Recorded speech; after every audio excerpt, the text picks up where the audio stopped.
Écoutez, après une longue pause, on revient à Romains et on va terminer ce matin Romains chapitre 8. Donc prenez vos Bibles, ouvrez-les à Romains chapitre 8 et on va terminer ce chapitre. Alors c'est vraiment la 6e et dernière partie dans une série que j'ai intitulée « Vivre dans l'esprit ». Mais plus spécifiquement aujourd'hui, j'aimerais intituler ce message « La sécurité du croyant » ou « La sécurité du salut ». D'accord ? Et vous allez comprendre, je pense, ce à quoi Paul fait référence ici. Donc on va lire Romains 8 à partir du verset 29. À partir du verset 29. Alors c'est 29 jusqu'à la fin, d'accord ? 29 jusqu'à la fin. Car ceux qu'il a connus d'avance, il les a aussi prédestinés à être semblables à l'image de son Fils, afin que son Fils soit le premier-né de plusieurs frères. Et ceux qu'il a prédestinés, il les a aussi appelés. Et ceux qu'il a appelés, il les a aussi justifiés. Et ceux qu'il a justifiés, il les a aussi glorifiés. Que dirons-nous donc à l'égard de ces choses ? Si Dieu est pour nous, qui sera contre nous ? Lui qui n'a point épargné son propre Fils, mais qui l'a livré pour nous tous, comment ne nous donnera-t-il pas aussi toutes choses avec lui ? Qui accusera les élus de Dieu ? C'est Dieu qui justifie. Qui les condamnera ? Christ est mort, bien plus, il est ressuscité, il est à la droite de Dieu et il intercède pour nous. Qui nous séparera de l'amour de Christ ? Sera-ce la tribulation, ou l'angoisse, ou la persécution, ou la faim, ou la nudité, ou le péril, ou l'épée ? Selon qu'il est écrit, c'est à cause de toi qu'on nous met à mort tous les jours, qu'on nous regarde comme des brebis destinées à la boucherie. Mais dans toutes ces choses, nous sommes plus que vainqueurs par celui qui nous a aimés. Car j'ai l'assurance que ni la mort, ni la vie, ni les anges, ni les dominations, ni les choses présentes, ni les choses à venir, ni les puissances, ni la hauteur, ni la profondeur, ni aucune autre créature ne pourra nous séparer de l'amour de Dieu manifesté en Jésus-Christ, notre Seigneur. Amen. Amen. J'ai presque pas besoin de faire de commentaires ce matin. C'est tellement génial. Ah là là là là. Mais écoutez, je vais quand même en faire parce que je suis là pour prêcher. Mais c'est vrai que c'est vraiment, vraiment beau et très, très clair. Alors écoutez, ce matin, comme je l'ai expliqué, c'est la fin du chapitre 8. Et donc, nous arrivons à cette section sur la sécurité du croyant. Alors j'aimerais te poser une question honnête. Toi, chrétien, je parle à des chrétiens là maintenant. Est-ce que c'était déjà arrivé de douter ton salut ? De te dire, moi aujourd'hui, je me regarde et je me demande si je suis vraiment chrétien. Honnêtement, levez la main, j'aimerais voir qui a déjà eu cette pensée. Je lève aussi ma main. Hein ? Ah ouais, super, merci, d'accord. Mais ouais, ça nous arrive à tous. À un moment donné, des périodes vraiment difficiles dans la vie, on se dit, mais j'en suis où vraiment, quoi ? Est-ce que je suis vraiment sauvé ? J'espère que vous allez aller au prochain groupe de maison. Parce que là, on étudie une section sur le procès de Jésus juste avant la crucifixion. Et on va, dans deux groupes de maison, ça va être le triple reniement de Pierre. Et on en a longuement discuté avec les responsables des groupes de maison vendredi. C'était vraiment génial. Allez avec moi à Luc 22. J'aimerais vous montrer un truc assez intéressant. Luc 22. Alors bien sûr, la question se pose, est-ce que les disciples, avant l'arrivée du Saint-Esprit dans Acte 2, étaient sauvés ou pas ? Ça, c'est un grand débat. Moi, j'ai quand même l'impression que oui, c'est le même sens que les saints de l'Ancien Testament étaient, eux, sauvés aussi lorsqu'ils croyaient en Dieu et dans ses promesses, d'accord, par rapport au Sauveur. Donc je pense qu'ils étaient sauvés, mais ils étaient hyper imparfaits. Avec l'arrivée du Saint-Esprit, c'était beaucoup mieux, mais c'était toujours pas encore la perfection, d'accord ? C'est un peu comme nous. Bref, je trouve très intéressant qu'à un moment donné, Pierre a suivi Jésus lorsqu'il s'est fait prendre, et là, maintenant, il est dans la cour de Anne et ensuite de Caïphe, et il va être jugé. Et Pierre, avec Jean, se sont faufilés à l'intérieur de cette cour. Et à un moment donné, vous vous rappelez, Pierre est repéré et on lui demande 3 fois, « Ah ouais, mais on te reconnaît !» Et là, il nie 3 fois, « Non, c'est pas vrai, non, c'est pas vrai, non, c'est pas vrai. » Pierre, oui, Pierre, l'apôtre Pierre, celui qui a écrit une partie de la parole de Dieu, 1 et 2 Pierre, lui a menti 3 fois. Et je trouve intéressant dans Luc 22, 60,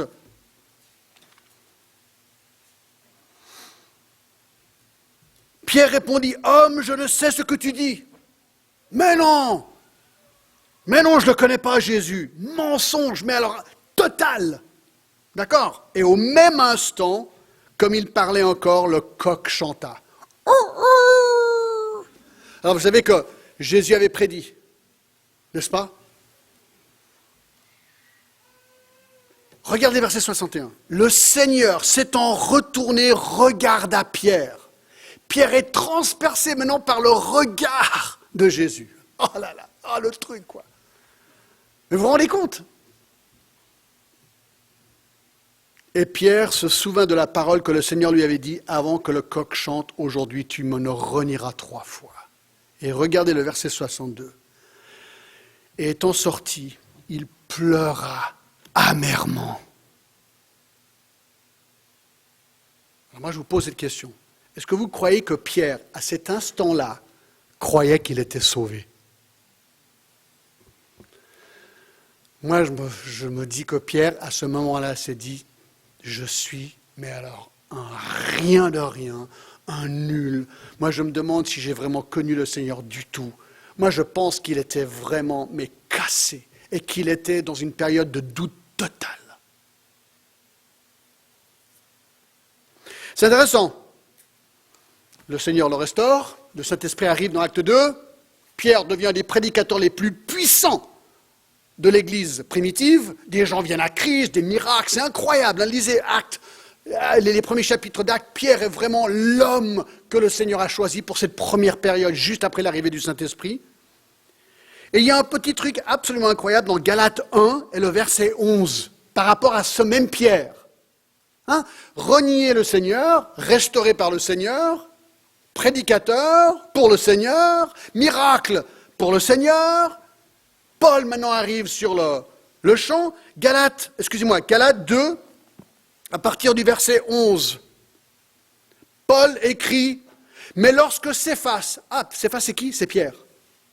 Lorsque Pierre vient à Antioche, je lui résistais en face parce qu'il était répréhensible. Très bien. Oui, on a bien lu. Paul reprend Pierre ici, sur un autre sujet. En effet, avant l'arrivée duquel personne de l'entourage de Jacques, il mangeait avec les païens, et quand ils furent venus, il s'esquiva et se tint à l'écart par crainte des circoncis. Bref, Pierre était hypocrite. Tantôt il mangeait avec les païens, tantôt quand les Juifs le regardaient, ils disaient « Ah non, il ne faut pas manger avec eux parce qu'on va être contaminé. » Donc il jouait une double vie. Paul vient, le reprend, verset 13. Avec lui, les autres Juifs usèrent aussi de dissimulation, en sorte que Barnabas même fut entraîné par leur hypocrisie, voyant qu'il ne marchait pas droit selon la vérité de l'Évangile. Et je dis à Céphas, en présence de tous, l'apôtre Paul reprend Pierre devant tout le monde, publiquement.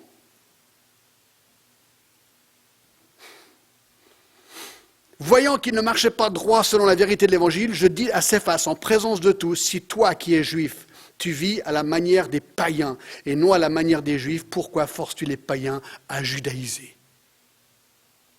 Moi je me demande, alors on n'a pas la réponse, qu'est-ce que Pierre a ressenti quand Paul le reprenait pour dissimulation et hypocrisie publiquement? Moi je pense qu'il est rentré chez lui, puis il s'est dit, waouh, j'en suis où avec le Seigneur aujourd'hui, quoi? J'en suis où? Bref, il y a beaucoup d'exemples dans la Bible où des hommes de Dieu, à un moment donné, tombent, chutent. Peut-être c'est pour pécher, peut-être c'est simplement tellement de tribulations qu'ils doutent. Ils se disent, mais si Dieu existe, pourquoi est-ce que je galère comme je galère? Et la question se pose, et on pourrait dire, est-ce que vraiment, je suis vraiment sauvé? Moi, je pense que le roi David, quand il a commis adultère et ensuite meurtre, et le prophète Nathan vient et le reprend. À ce moment-là, avant qu'il a confessé son péché juste après, il pensait quoi vis-à-vis de sa relation avec Dieu? Écoutez, j'espère que... je dis ces choses pour nous encourager. Parce que s'il y a des périodes de doute dans votre vie par rapport à votre vie chrétienne, bienvenue au club. Bienvenue au club. On est tous dans le même bateau. Et il y a des périodes dans la vie où tu regardes tout ça et tu te dis, mais vraiment, j'en suis où? Ah, écoutez, Romains 8, mes amis, c'est une bouée d'air frais, c'est absolument génial, d'accord? Et Paul nous écrit Romains chapitre 8 pour nous aider à comprendre cette sécurité de notre salut, même lorsque les choses ne vont pas aussi bien que nous aimerions qu'elles aillent, d'accord? Et donc, dans ces versets, nous voyons Paul décrire la sécurité étonnante du croyant quant à son salut. Donc on va voir 2 points très simples, d'accord? On va voir premièrement le plan du salut, et deuxièmement, nous voulons voir la sécurité du salut. Le plan du salut et deuxièmement, la sécurité du salut. Et j'espère que vous allez être encouragés ce matin. Alors, le verset 28, je ne l'ai pas lu, mais il commence avec cela. Il dit, nous savons du reste que toute chose concourt au bien de ceux qui aiment Dieu, de ceux qui sont appelés selon son dessein. On a regardé en détail ce verset, mais parfois on peut vraiment regarder ce verset et se dire, ah bon?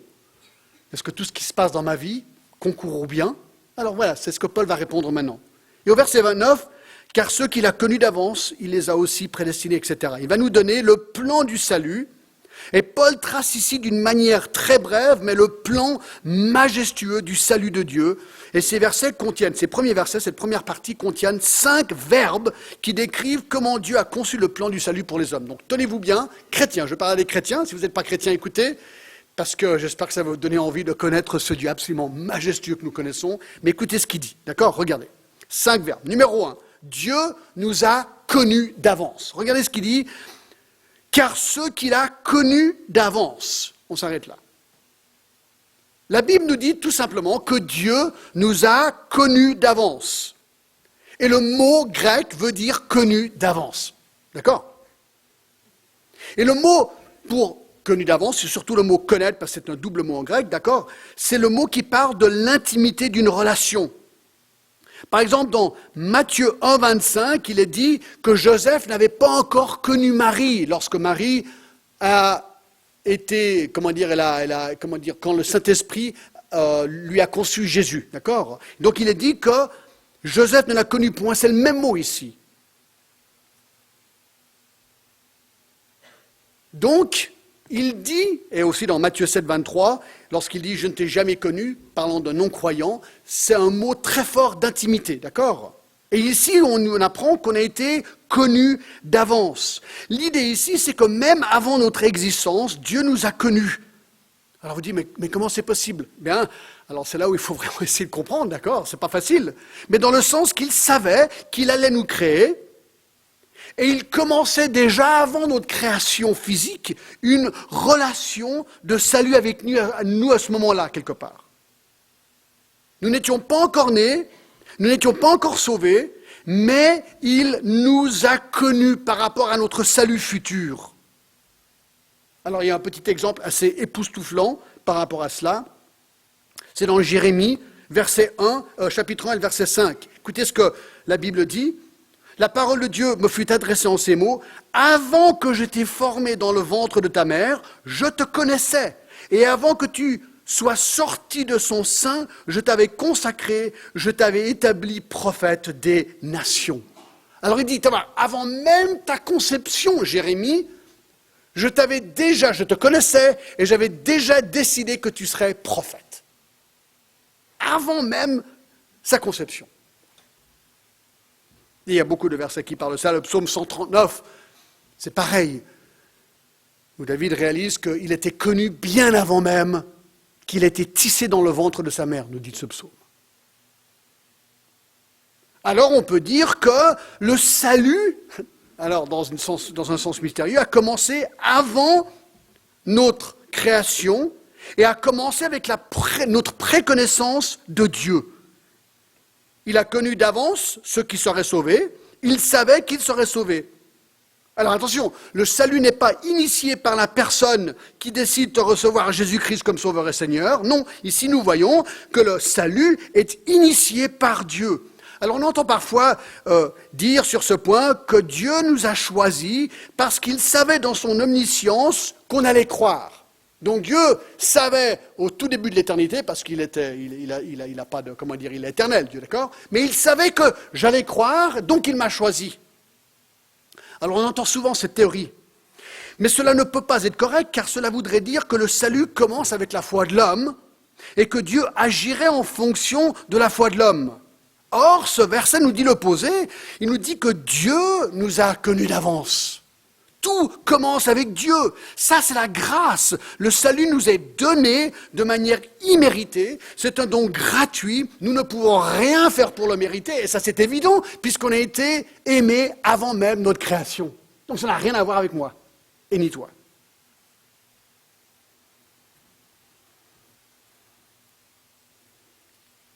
Pierre 1. Pierre, apôtre de Jésus-Christ, à ceux qui sont étrangers dispersés dans le pont en Galatie, en Cappadoce, en Asie, en Bithynie, et qui sont, écoutez bien, élus selon la prescience de Dieu le Père. Waouh! Élus parce que Dieu nous a préconnus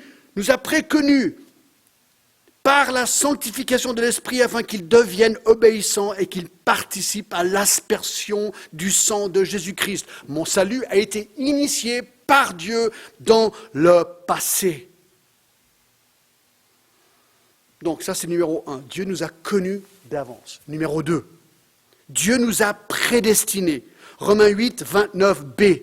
Car ceux qu'il a connus d'avance, il les a aussi prédestinés à être semblables à l'image de son Fils, afin que son Fils soit le premier-né de plusieurs frères. Alors là, le mot, c'est prédestiné, veut littéralement dire décider avant. Marquer les limites d'avance. Alors, si Dieu nous a connus d'avance, il a dû à un moment donné prendre la décision comme quoi il allait nous sauver. C'est ce qu'on appelle un décret de Dieu. Une décision préalable de la part de Dieu. Donc, Dieu nous a prédestinés, il a choisi d'avance la destinée de toutes les personnes qui croient en lui. Dieu a prédéterminé le salut de tous les hommes sauvés.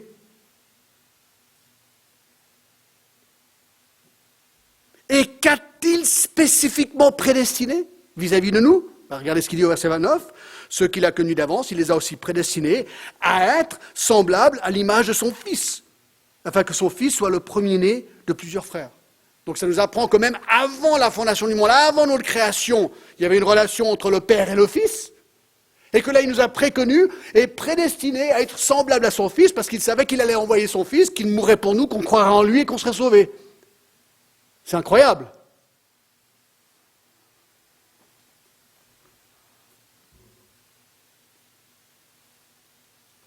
Afin que son Fils soit le premier-né de plusieurs frères, cette phrase parle de la suprématie ultime de Jésus-Christ en rang d'honneur. Alors écoutez, de nouveau, c'est rien de nouveau, mais j'avoue que c'est difficile à saisir.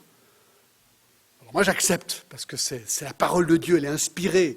Et c'est des choses, on n'est pas Dieu, on ne peut pas comprendre humainement ces choses. Mais écoutez ce qu'il dit dans Éphésiens 1, par exemple, verset 4. En lui, Dieu nous a élus avant la fondation du monde, pour que nous soyons saints et irréprochables devant lui. Il nous a prédestinés, dans son amour, à être ses enfants d'adoption par Jésus-Christ, selon le bon plaisir de sa volonté, pour célébrer la gloire de sa grâce, dont il nous a favorisés dans le bien-aimé, en lui.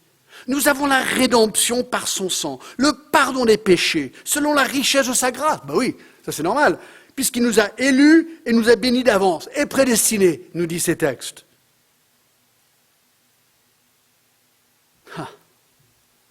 C'est ça la grâce. Et le verset 11. En lui, nous sommes aussi devenus héritiers, avons été prédestinés, suivant le plan de celui qui opère toutes choses, d'après le conseil de sa volonté, afin que nous servions à célébrer sa gloire, nous qui d'avance avons espéré en Christ. C'est merveilleux.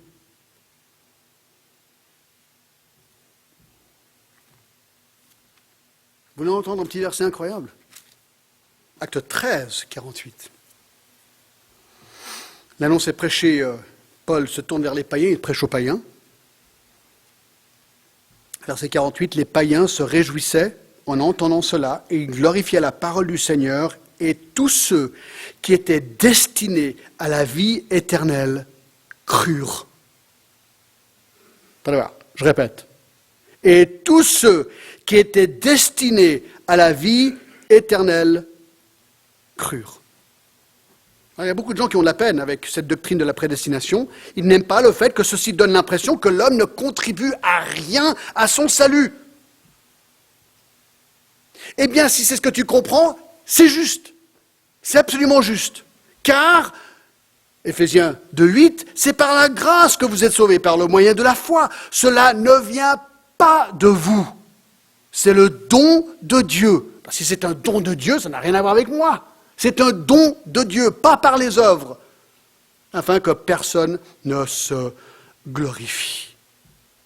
Écoutez mes amis, qu'un pécheur impie puisse un jour être transformé dans l'image de Jésus-Christ par le miracle de la grâce de Dieu est une des vérités les plus étonnantes et époustouflantes de la révélation divine. Un jour, par pure grâce, nous serons moralement comme lui. Et nous aurons des corps glorifiés comme lui, dans la présence d'un Dieu saint comme lui. Comment expliquer ça? C'est un don de Dieu. Voilà, c'est aussi simple que ça. 3. Dieu nous a connus d'avance, Dieu nous a prédestinés. 3. Dieu nous a appelés, ce texte nous dit. Dieu nous a appelés. Car ceux qu'il a connus d'avance, il les a aussi prédestinés à être semblables à son Fils, l'image de son Fils, afin que son Fils soit le premier-né de plusieurs frères, et ceux qu'il a prédestinés, il les a aussi appelés. À un moment donné, dans le temps réel, nous avons été appelés, nous avons donc été convertis. Ce qui veut dire, mes amis, c'est que Dieu a orchestré dans nos vies. Donc déjà, il nous a donné la vie, il nous a placés là où nous sommes, dans le temps réel, et il a en plus orchestré non seulement notre naissance physique, mais il a orchestré notre entente un jour de l'Évangile, notre compréhension de l'Évangile, parce que l'Évangile, nous avons dû l'entendre à un moment donné. Car Romains 10, 13 nous dit ceci, « Car quiconque invoquera le nom du Seigneur sera sauvé. Comment donc invoqueront-ils celui en qui ils n'ont pas cru? Comment croiront-ils en celui dont ils n'ont pas entendu parler? Et comment en entendront-ils parler s'il n'y a personne qui prêche? Et comment y aura-t-il des prédicateurs s'ils ne sont pas envoyés ?» Donc c'est un mystère, mes amis. Dieu prépare celui qui va recevoir l'Évangile, il le prépare depuis avant même la fondation du monde, et en même temps, il prépare le prédicateur ou la personne qui va apporter l'évangile, et un jour, dans le temps, clac, clac, les deux se rencontrent, l'évangile est compris, il a accepté, l'esprit travaille le cœur reconnaît son péché, le cœur ensuite est révélé que Jésus-Christ est le sauveur, et il n'y a aucun autre nom par lequel nous devons être sauvés. Cette personne croit, cette personne est totalement transformée, pardonné de son péché et lui accordé la vie éternelle. Et ça, c'est tout Dieu qui l'a orchestré. Et si vous n'êtes pas convaincu, allez dans Acte 8 et regardez l'histoire de la conversion de l'eunuque éthiopien. C'est complètement dingue. Dieu orchestre chaque petit détail de sa conversion.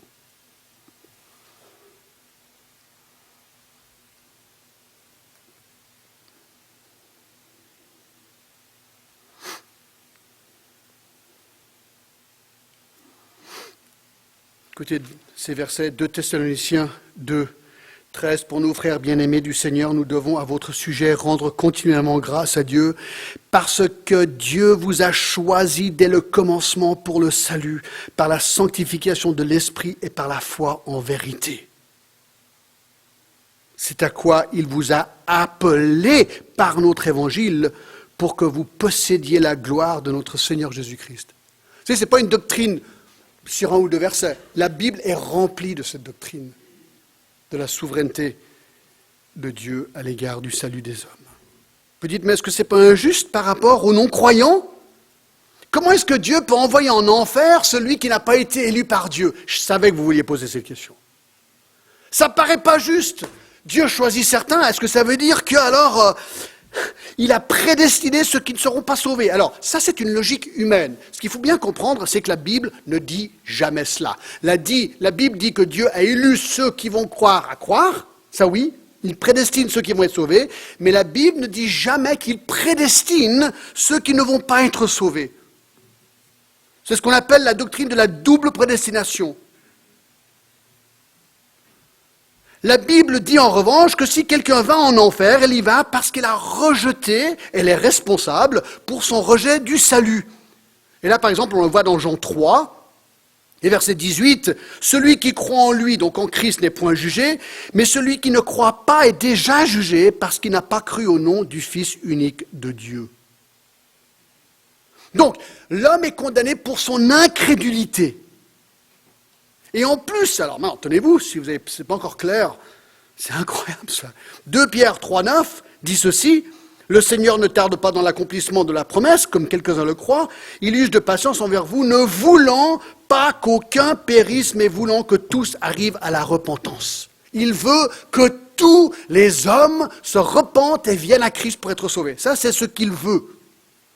Et ça, c'est aussi, on le trouve par exemple dans 1 Timothée, chapitre 2, verset 3, « Cela est bon et agréable devant Dieu, notre Sauveur, qui veut que tous les hommes soient sauvés et parviennent à la connaissance de la vérité. » Vous dites, mais John, comment est-ce qu'on met ces deux vérités ensemble? Elles paraissent être contradictoires.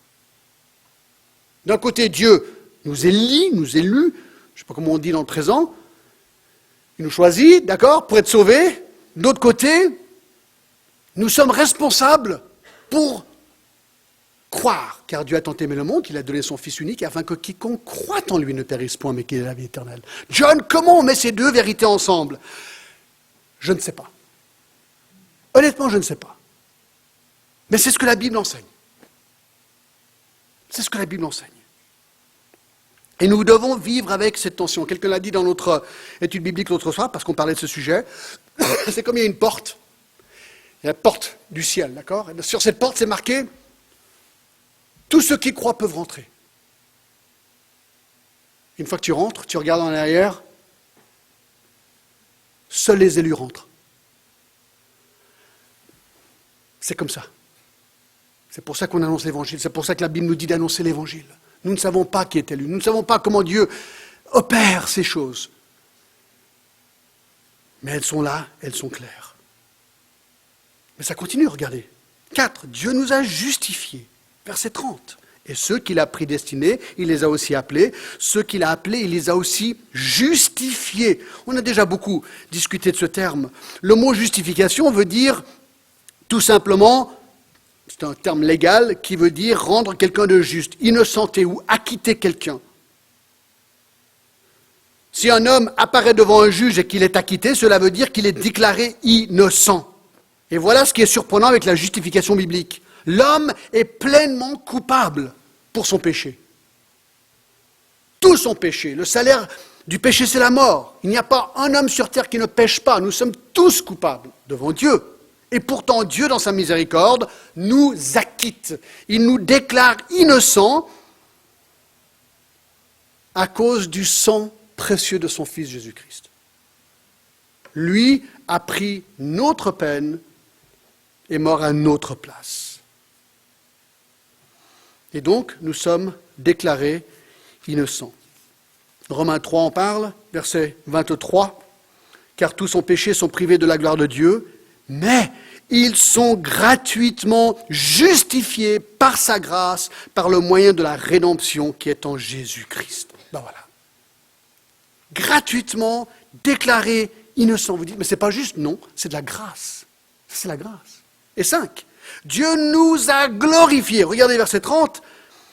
Ceux qu'il a prédestinés, il les a appelés. Ceux qu'il a appelés, il les a aussi justifiés. Et ceux qu'il a justifiés, il les a aussi glorifiés. Alors vous dites, John, erreur biblique. Pourquoi je dis ça? Parce que c'est au passé.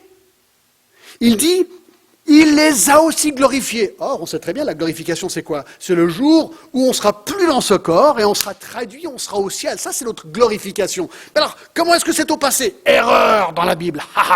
J'ai trouvé une erreur. Mais non, non, ce n'est pas une erreur, mes amis. Non, nous ne sommes pas encore glorifiés, ça c'est sûr. Notre glorification est future, 1 Jean 3,2. Alors comment comprendre cela? Eh bien mes amis, ce que nous apprenons, c'est que la certitude de notre glorification est tellement absolue aux yeux de Dieu que c'est comme s'il avait déjà eu lieu. Écoutez, n'oublions pas ce que ce texte dit. Dieu nous a connus d'avance, Dieu nous a prédestinés, Dieu nous a appelés, Dieu nous a justifiés. C'est la suite logique. Dans les yeux de Dieu, c'est déjà fait, mes amis. Nous sommes glorifiés.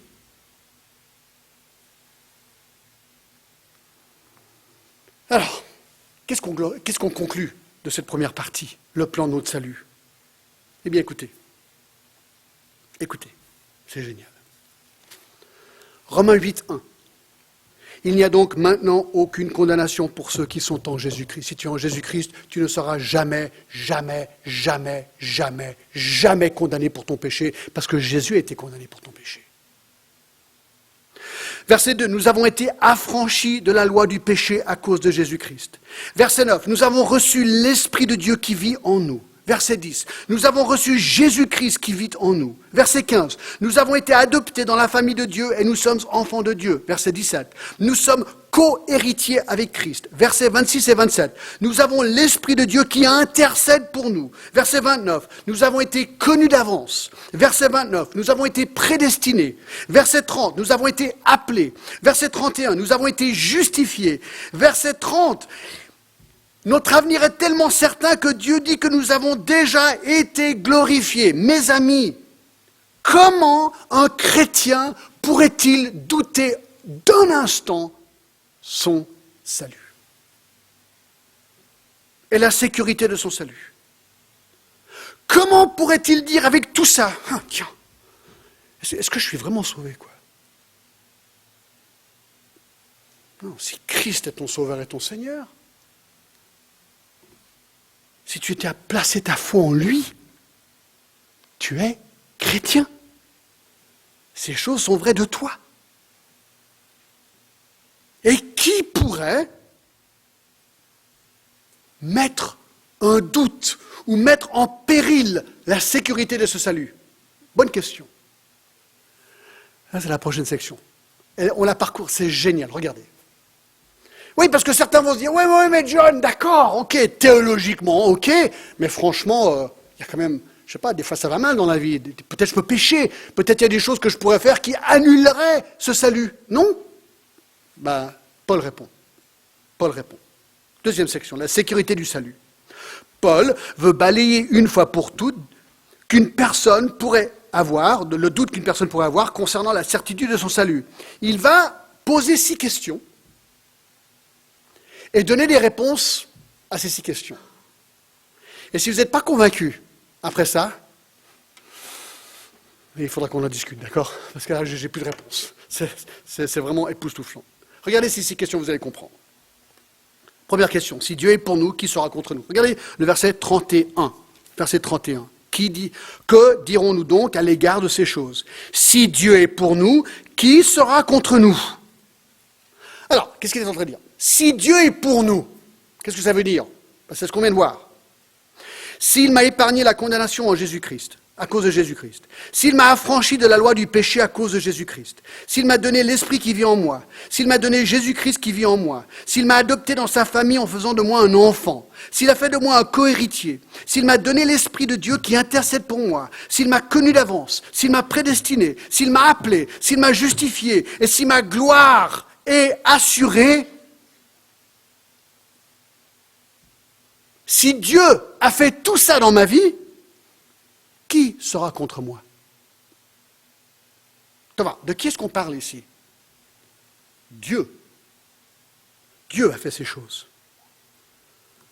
Alors, la question qu'il faut se poser, elle est vraiment difficile. Qui est plus grand que Dieu? C'est tout bête comme question. Ésaïe 46, 9. Souvenez-vous de ce que s'est passé dans les temps anciens. Car je suis Dieu et il n'y en a point d'autre. Je suis Dieu et nul n'est semblable à moi. J'annonce dès le commencement ce qui doit arriver et longtemps d'avance ce qui n'est pas encore accompli. Je dis, mes arrêts subsisteront et j'exécuterai toute ma volonté. Mes amis, Dieu est Dieu. Voilà. Dieu est Dieu. Qui pourrait-on imaginer pourrait aller à l'encontre de Dieu? Qu'y a-t-il qui pourrait aller à l'encontre de Dieu? Mais Dieu c'est Dieu. Dieu est Dieu. Il n'y a rien de plus grand que Dieu. Donc qui peut aller à l'encontre de Dieu? Conclusion?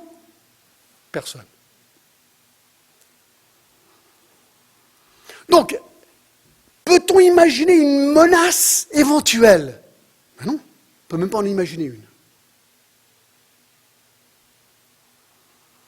Est-ce que d'autres personnes pourraient enlever le salut que Dieu m'a donné? Non. Non.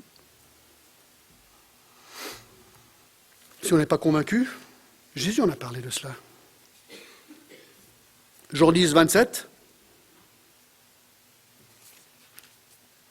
Mes brebis entendent ma voix, je les connais, elles me suivent. Je leur donne la vie éternelle, elles ne périront jamais et personne ne les ravira de ma main. Mon Père qui me les a donnés est plus grand que vous, que tous. C'est ce qu'on vient de dire. Mon Père est plus grand que tous et personne ne peut les ravir de la main de mon Père. Jésus dit, vous êtes dans ma main et voici la main de mon Père, clac. Vous êtes protégés. Personne n'est plus grand que la main de Jésus et la main du Père. On est protégés. Super. Est-ce que le chrétien lui-même pourrait rendre caduc son salut? Est-ce que le chrétien pourrait commettre un péché tellement grand que cela lui fasse perdre son salut? Alors, tragiquement, beaucoup d'églises enseignent cela. Et beaucoup d'églises utilisent cet enseignement pour mettre une sorte de peur et une crainte sur les chrétiens. La logique est simple. D'où vient cet enseignement? Mais il n'est pas dans la Bible. Parce que si Éphésiens 2, 8 et 9 est vrai, car c'est par la grâce que nous sommes sauvés par le moyen de la foi, cela ne vient pas de vous, c'est le don de Dieu, ce n'est point par les œuvres, afin que personne ne se glorifie. Si je ne peux pas me sauver par mes propres œuvres, pourquoi est-ce que je pourrais me désauver par mes propres œuvres? C'est même pas logique. C'est pas logique. Si je ne peux pas gagner mon salut par mes œuvres, alors pourquoi est-ce possible de perdre mon salut par les œuvres? Cela voudrait dire que mon salut et le maintien de mon salut dépend de mes œuvres. Le salut ne serait plus une œuvre de la grâce de Dieu. Et de plus, comment puis-je nullifier par mes œuvres la prescience de Dieu et la prédestination de Dieu à mon égard? C'est impossible. Cela voudrait dire que mon pouvoir est plus grand que celui de Dieu. Et finalement, et ça c'est vraiment le raisonnement peut-être le plus clair de tous, moi j'ai l'impression, que si je peux perdre mon salut à cause de mes œuvres, Jésus est mort pourquoi? Ça veut dire que mon salut dépend de mes œuvres. Jésus, il n'a même pas besoin d'être dans l'équation. Il est mort pourquoi? S'il est mort pour mes péchés, il les a pardonnés mes péchés. Donc il n'y a aucun péché que je peux commettre qui n'a pas été pardonné par lui.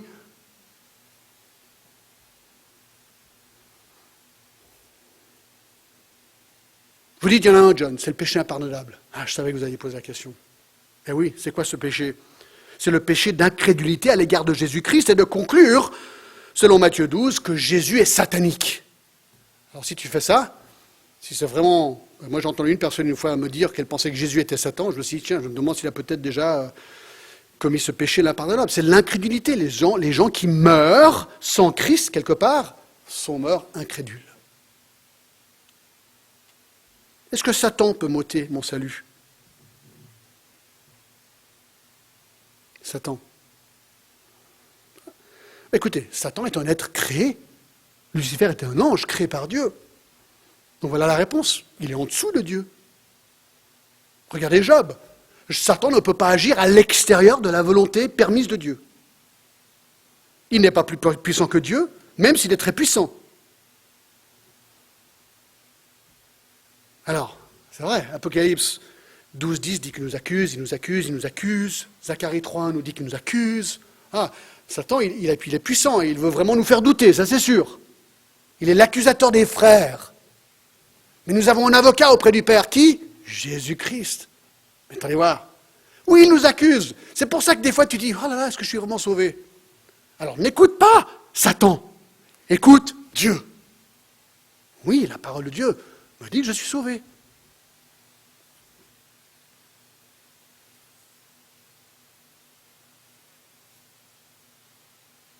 Est-ce que Dieu pourrait m'ôter mon salut? C'est une question intéressante. Alors, réponse. Pourquoi celui qui m'a donné ce qui est le plus précieux pour lui, son propre fils, il n'en avait qu'un, nous ôterait ce qu'il nous a donné à cause de ce sacrifice? C'est même pas logique. C'est un non-sens. Donc ça, c'est la première question. J'avance. Deuxième question. Si Dieu nous a donné son Fils, qui pourra nous ôter les choses à venir? Regardez le verset 32. Lui qui n'a point épargné son propre Fils, mais qui l'a livré pour nous tous, comment ne nous donnerait pas aussi toutes choses avec lui? La logique est sans faille. Le Dieu de l'univers avait un Fils, Jésus-Christ, il nous a tellement aimés qu'il l'a sacrifié pour nous afin de nous justifier, afin de nous glorifier. Si Dieu a fait cela, le plus grand et le plus haut des sacrifices imaginables, n'est-ce pas la garantie suffisante qu'il va nous donner des choses encore plus merveilleuses une fois que nous serons glorifiés avec lui? Ben bien sûr. Troisième question.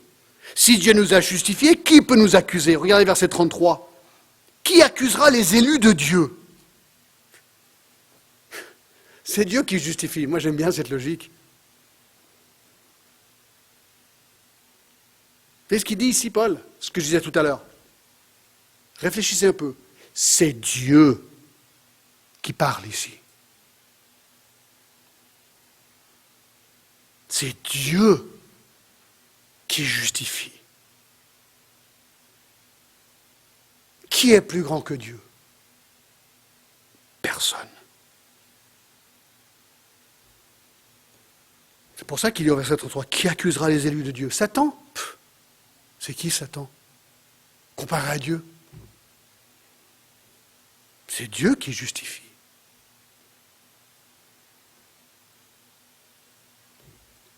Quatre. Si le Fils de Dieu intercède pour nous, qui nous condamnera? Regardez verset 34. Qui les condamnera? Christ est mort, bien plus. Il est ressuscité, il est à la droite de Dieu, et il intercède pour nous. Ça, c'est fascinant.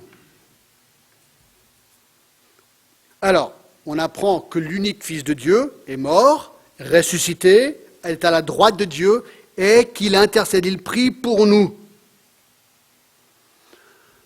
Alors déjà, on est dans la main de Dieu, dans la main de Christ, et en plus il prie pour nous. On a appris plus tôt dans le chapitre que le Saint-Esprit intercède pour nous aussi. On est quand même pas mal protégés, je trouve.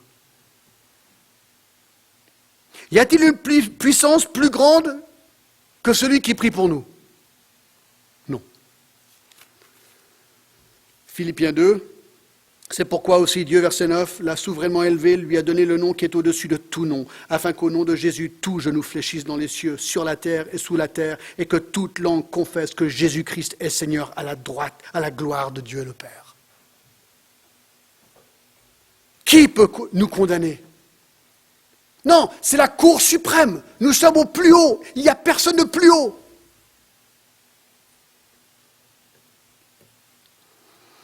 En fait, il avait déjà donné la réponse. Qui peut nous condamner? Verset 1. Il n'y a donc maintenant aucune condamnation pour ceux qui sont en Jésus-Christ.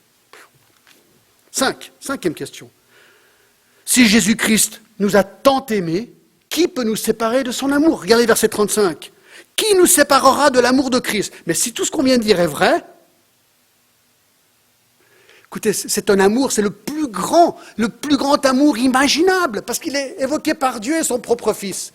On ne peut pas aller plus haut, mes amis, c'est le plus haut, c'est le top du top, là. Qui nous séparera de cet amour? Alors, il n'a pas besoin de lister ce qu'il va lister maintenant.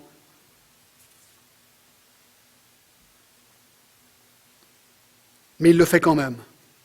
C'est un petit peu pour enfoncer le clou une fois pour toutes ici. Parce que parfois, et je crois qu'il le fait parce que parfois on pourrait se dire « Ouais mais John, la vie est dure. Des fois je me sens abandonné par Dieu. Si tout ce que tu dis est vrai, mais pourquoi des fois je suis dans la galère? Pourquoi c'est compliqué? Pourquoi est-ce que des fois le péché prend le dessus sur moi ?»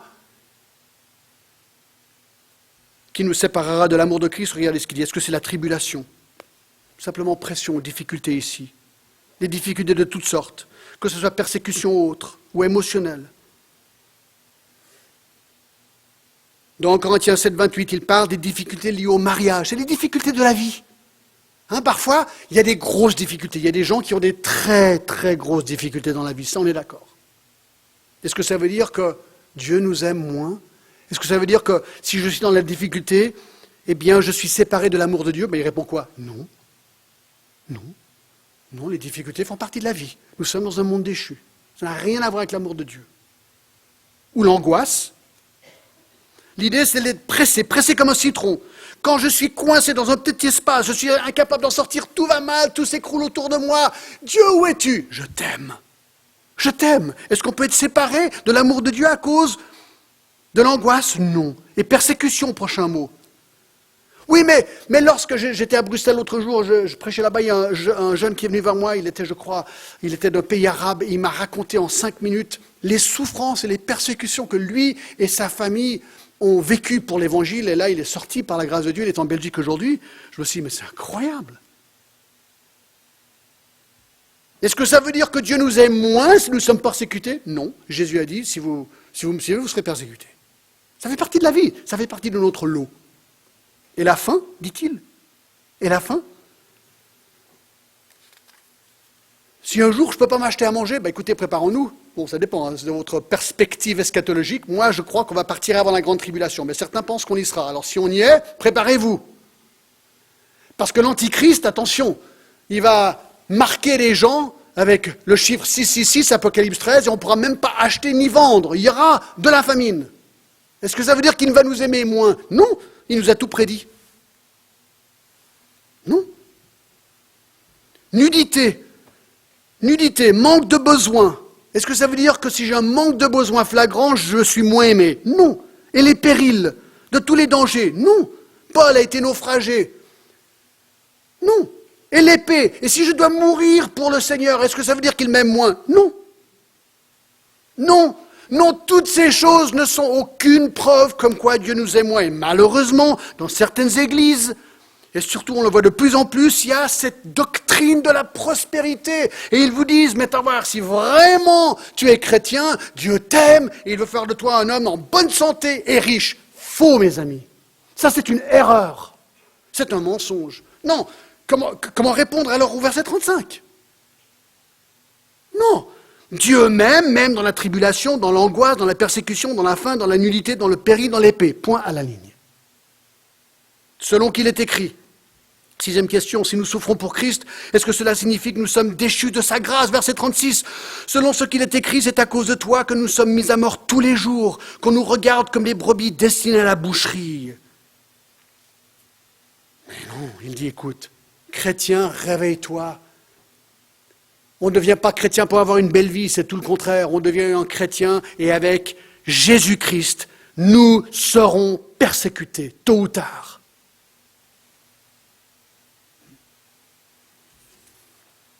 Ouais, mais alors certains chrétiens disent, ouais, mais c'est vraiment dur, tu sais, la persécution, là, on m'a dit ceci, on m'a dit cela.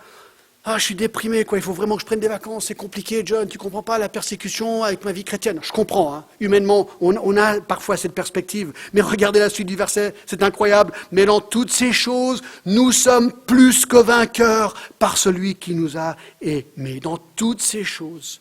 Quand la souffrance frappe, le chrétien revient à ses vérités de base. Il sait qu'il est sûr et certain qu'il est sain et sauf en Christ.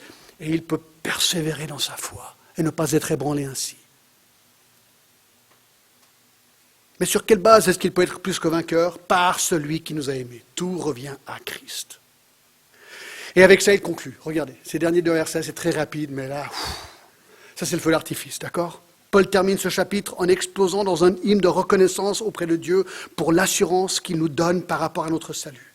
Regardez ce qu'il dit au verset 38, car j'ai l'assurance. Chrétiens, nous pouvons avoir une assurance qu'il nous aime, que notre salut, une fois que nous avons placé notre foi en Christ, quelles que soient les circonstances, les émotions, les galères de la vie, nous sommes sains et saufs dans les mains de Dieu. J'ai l'assurance que ni la mort. Est-ce que la mort peut me séparer de l'amour de Dieu? Non.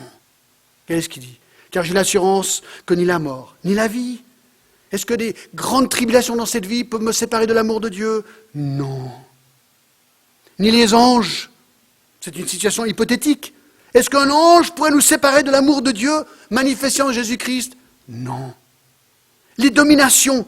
Alors là, je pense, Éphésiens 6,12 parle de démons, des anges déchus, de Satan. Est-ce que Satan pourrait, lui, me séparer de l'amour qui est en Jésus-Christ? Non. Ni les choses présentes. Y a-t-il quelque chose dans la vie actuelle, présente, qui pourrait me séparer de l'amour de Dieu manifesté en Jésus-Christ?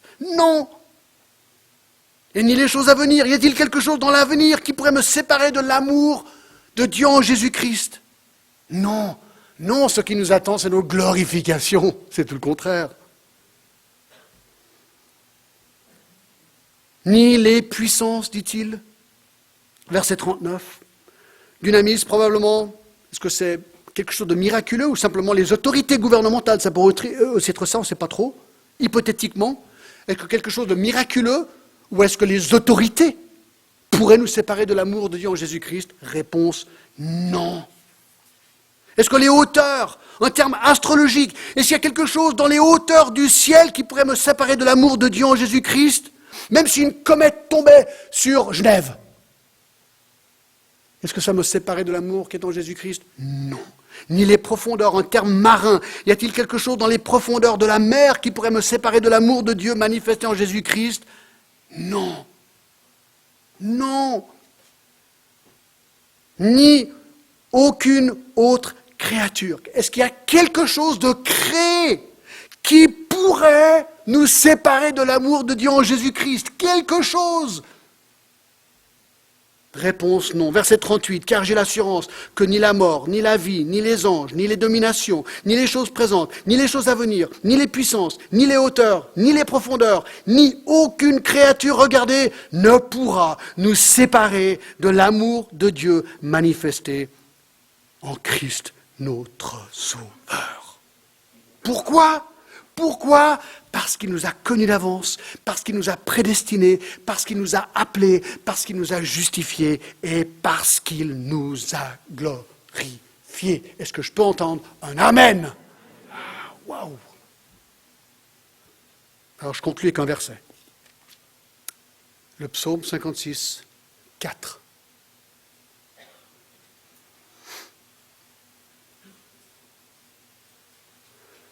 Voici la conclusion, mes amis.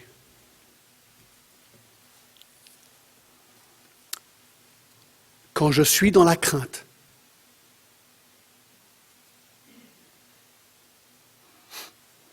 quand tout s'écroule autour de toi, il dit, en toi, je me confie. Quand tout va mal autour de toi, reviens à Romains 8, dernier verset. Rien, chrétien, ne peut te séparer de l'amour de Dieu en Jésus-Christ. Rien. Prions.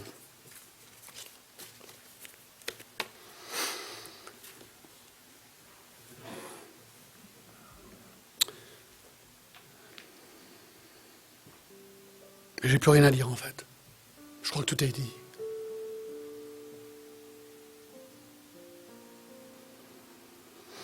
Seigneur, nous comprenons aujourd'hui mieux l'adoration. Pourquoi nous devons t'adorer?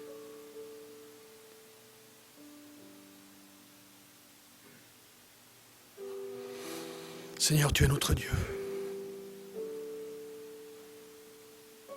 Merci. Amen. On va faire un dernier jour.